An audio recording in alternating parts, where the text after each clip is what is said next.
الحمد لله الذي أنزل على عبده الكتاب ولم يجعل له عوجا قيما لينذر بأسا شديدا من لدنه ويبشر المؤمنين الذين يعملون الصالحات أن لهم أجرا حسنا ماكثين فيه أبدا وينذر الذين قالوا اتخذ الله ولدا ما لهم به من علم ولا لآبائهم كبرت كلمة تخرج من أفواههم إن يقولون إلا كذبا فلعلك باخع نفسك على آثارهم إن لم يؤمنوا بهذا الحديث أسفا إنا جعلنا ما على الأرض زينة لها لنبلوهم أيهم أحسن عملا وإنا لجاعلون ما عليها صعيدا جرزا أم حسبت أن أصحاب الكهف والرقيم كانوا من آياتنا عجبا إذ أوى الفتية إلى الكهف فقالوا ربنا آتنا من لدنك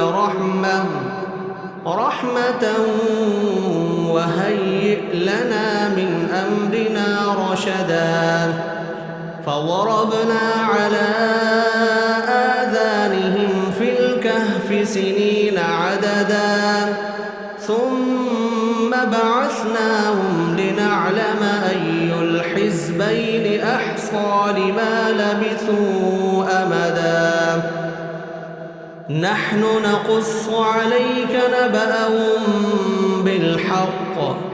إنهم فتية آمنوا بربهم وزدناهم هدى وربطنا على قلوبهم إذ قاموا فقالوا ربنا رب السماوات والأرض لن ندعو من دونه إلها لقد قلنا إذا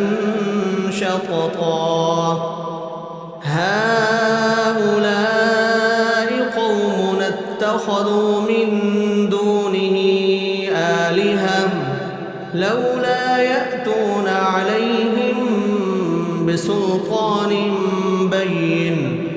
فمن أظلم ممن افترى على الله كذبا وإذ اعتزلتموهم وما يعبدون إلا الله فأووا إلى الكهف ينشر لكم ربكم من رحمته ويهيئ لكم من أمركم مرفقا وترى الشمس إذا طلعت تزاور عن كهفهم ذات اليمين وإذا غربت تقرضهم ذات الشمال وهم في فجوة منه ذلك من آيات الله من يهد الله فهو المهتد ومن يضلل فلن تجد له وليا مرشدا وتحسبهم أيقاظا وهم رقود ونقلبهم ذات اليمين وذات الشمال وكلبهم باسط ذراعيه بالوصيد لو اطلعت عليهم لوليت منهم فرارا لملئت منهم رعبا وكذلك بعثناهم ليتساءلوا بينهم قال قائل منهم كم لبثتم قالوا لبثنا يوما أو بعض يوم قالوا ربكم أعلم بما لبثتم فابعثوا أحدكم بورقكم هذه إلى المدينة فلينظر أيها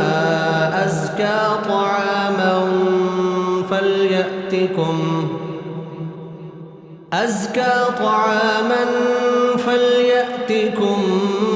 برزق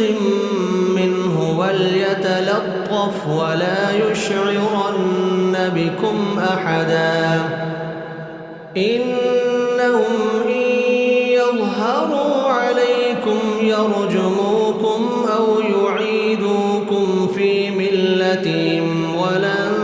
تفلحوا إذا أبدا